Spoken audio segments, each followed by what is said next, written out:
100টি খুন করার পরেও আল্লাহ তাআলার কাছে তওবা চেয়ে ক্ষমা পেয়েছিল, আপনি কি বিশ্বাস করবেন?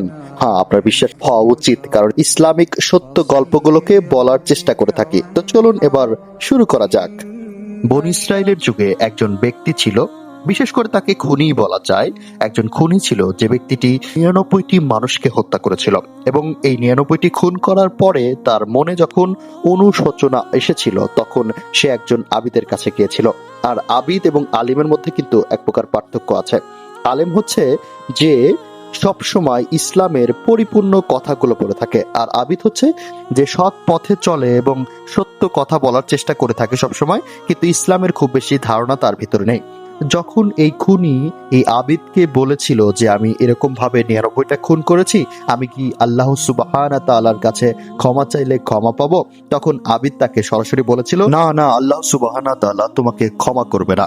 তখন সাথে সাথে এই খুনিটির মাথা গরম হয়ে গিয়েছিল এবং এই আবিদটিরও হত্যা সেই করেছিল।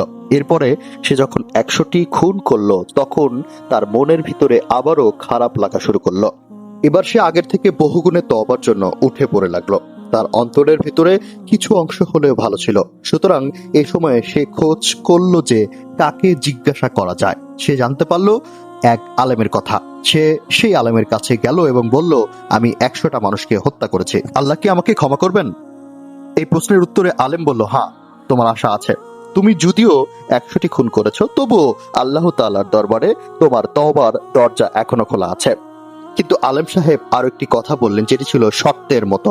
তিনি বললেন, তোমাকে এই শহর ছাড়তে হবে, এটি হলো পাপের শহর। আমি চাই যে তুমি এই শহর ছেড়ে অন্য শহরে যাও, যেখানে এমন সব লোকেরা রয়েছে যারা আল্লাহর ইবাদত করে, ফলে তুমিও তাদের সাথে ইবাদত করতে পারবে।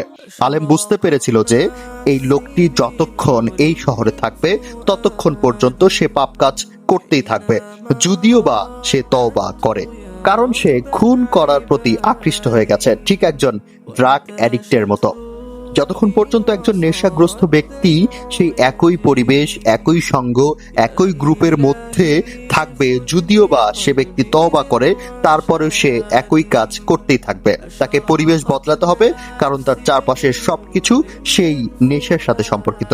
কারণ নবী করিম সাল্লাল্লাহু আলাইহি সাল্লাম বলেছেন, যদি তুমি একজন কামারের পাশে বসে থাকো তবে তোমার গা দিয়ে কামারের মতো গন্ধ বের হবে, আর যদি তুমি সেই লোকের পাশে বসো যে কস্তুর বিক্রি করে, তাহলে তুমি তার সুবাস কিছুটা শোষণ করে নেবে। অর্থাৎ যদিও বা আমরা একটা কাজের সাথে জড়িত না থাকি, কিন্তু ওই পরিবেশে থাকার কারণে আমরা সেই গন্ধটা নিজের মধ্যে নিয়ে নেই, যেটা মানুষের অনিচ্ছা সত্ত্বেও চলে আসে। তাই সর্বদা সৎ পথে চলার চেষ্টা করবে।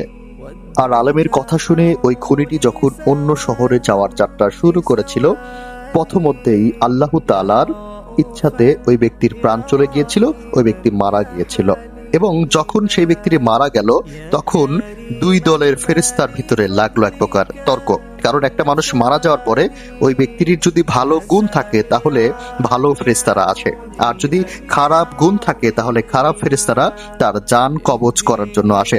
এখন এই অবস্থাতে সে আসলে ভালো ছিল না খারাপ ছিল, এরকম একটা বিষয় নিয়ে যখন বিতর্ক হলো, তখন আমাদের মহান রব কি করেছিলেন এবার একটু মনোযোগ দিয়ে শোনেন।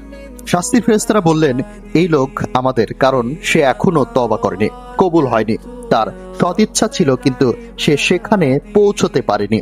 রহমতের ফেরেশতারা বললেন, না, সে তওবা করেছে এবং সে সেই শহরে যাওয়ার জন্য রওনা দিয়েছে।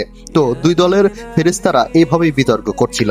মুহাম্মদ সাল্লাল্লাহু আলাইহি সাল্লাম তখন বললেন, প্রকৃতপক্ষে সে নিজের শহরের নিকটবর্তী ছিলেন, তাহলে তার স্থান কোথায় হবে? অবশ্যই জাহান্নাম। কিন্তু মুহাম্মদ সাল্লাল্লাহু আলাইহি সাল্লাম আরো বলেন, আল্লাহ সুবহানাহু তাআলা জমিনকে নির্দেশ দেন তার নিজের শহরের মধ্যকার দূরত্বকে বিস্তৃত করার জন্য।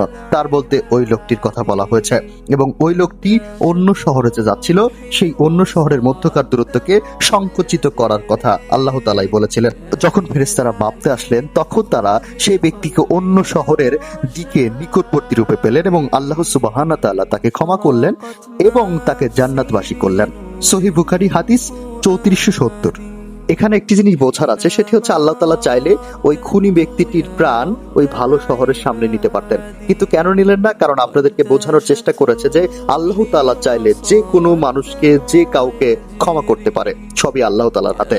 তো বন্ধুরা, আল্লাহ তাআলাকে বিশ্বাস করেন, আল্লাহ তাআলার কাছে বারবার ক্ষমা চান, রাস্তায় চলতে ফিরতে সবসময় তাওবা আস্তাগফিরুল্লাহ পড়ুন, এবং আল্লাহ তাআলা চাইলে ইনশাআল্লাহ আমরা জান্নাতবাসী হব। অবশ্যই ভালো থাকবেন, আমাদের এই ভিডিওতে একটি কমেন্ট করবেন, চ্যানেলটিতে নতুন হলে সাবস্ক্রাইব করবেন।